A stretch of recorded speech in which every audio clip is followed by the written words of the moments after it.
আল্লাহ নবী সাল্লাল্লাহু আলাইহি সাল্লাম বলছেন, দুই ব্যক্তিকে আল্লাহ তাআলা জাহান্নাম থেকে উঠাবে, জাহান্নাম থেকে তুলে আনবে, তুলে আইনা মাঝখানে জান্নাত এবং জাহান্নামের মাঝখানে খালি জায়গায় রাখবে। রাখবার পরে মানে বসাইবার পরে, একবারে হাদিস এটা, বসাইবার পরে আল্লাহ আবার বলবে ওই দুইজনকে, যাও জাহান্নামে আবার ঝাঁপ দাও, মানে আবার যাও জাহান্নামে যাও।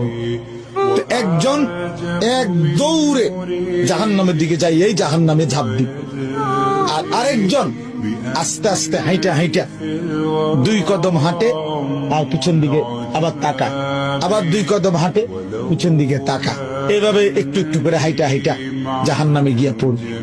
তো আল্লাহ তাআলা আবার দুইজনকে উঠাবে, এই দুইজনকে উঠাইয়া প্রথম জনরে বলবে, তুমি এরকম দোদ দিয়া জাহান্নামে পড়ে গেলা কেন? সে বলবে, মাওলা জীবন ভর আমি আপনার নাফরমানি করেছি, আপনার কথা মানি নাই বলেই তো আমি জাহান্নামী হয়েছি। আজ যখন আপনি আমারে জাহান্নাম থেকে তুলে ওই মাঝামাঝি জায়গাতে রাখছেন, রাইকা আবার যখন কইছেন জাহান্নামে যাইতে, পড়তে, লাফ দিতে, তো এটাও তো আপনার একটা হুকুম। চিন্তা করছি জীবনে কোনো হুকুম না মাই নেই তো জাহান্নামী হইলাম, তা আজকে একটা হুকুম মানিয়া, এই জন্য আপনার হুকুম মানার জন্য জাহান্নামে গিয়ে লাফ দিলাম। আল্লাহ বলেন, আমিও তোকে মাফ করে দিই, জান্নাতে। এইবার আল্লাহ তাআলা বলবে দ্বিতীয় জনকে, তুমি এরকম করলা, তুমি কি তা জানে পিছিয়ে দিকে কি চাইবে?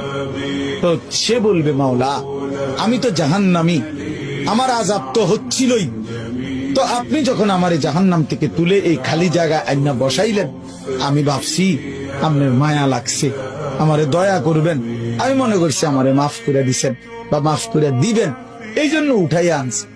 এখন আবার যখন আমারে জাহান্নামেই পড়তে কইছেন, যে আমি একটু একটু আগাইয়া পিছন দিকে চাই, আপনি কোনো ডাক দেননি,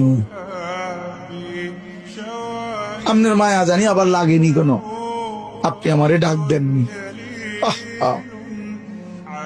তো আল্লাহ তাআলা বলবেন, বান্দা তোকেও মাফ করে দেব, যা তুইও আমার জান্নাতে।